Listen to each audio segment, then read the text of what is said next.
Justin Trudeau, he wants to take the guns out of your hands, out of your homes, away from your families, and back into the government's hands so that he can make sure that you as the Canadian people are kept under control and your freedom is restricted because he wants to impose his woke agenda and woke policies on the whole of Canada, despite it not being what's right for Canadians. And now the Toronto police and their members are taking a stand against Justin Trudeau's wokeism and making sure that he knows what they say.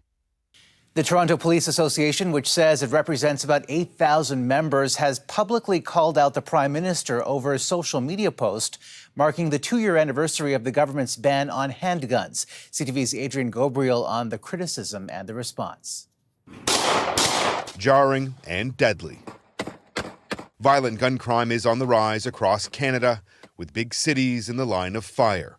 Canada's largest police union says there's been a 45% increase in shootings and 62% spike in gun-related homicides in Toronto compared to this time last year. The most important thing is to keep repeat violent offenders in custody. 2 years ago this week, the Canadian government put a freeze on the sale of handguns. It is no longer legal to buy, sell, or transfer a handgun in Canada. In recognition of the ban's anniversary, Prime Minister Justin Trudeau shared this message on X, saying in part, "We choose your safety over the gun lobby every time." That prompted the Toronto Police Association to respond to Trudeau, saying, "Your statement is out of touch and offensive to victims of crime and police officers everywhere.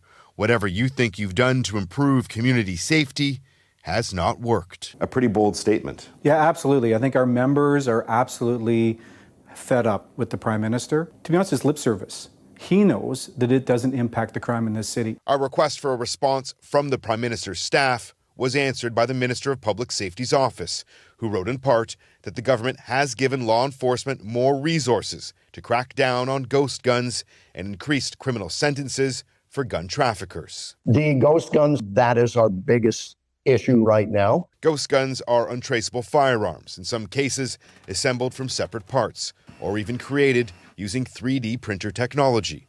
A retired RCMP major crime investigator believes Canada's handgun ban may help, but it won't solve the deadly issue. We have to start focusing on the new technology and the way of smuggling them in. When asked if the Toronto Police Association supports Canada's handgun ban, their president answered point blank, no.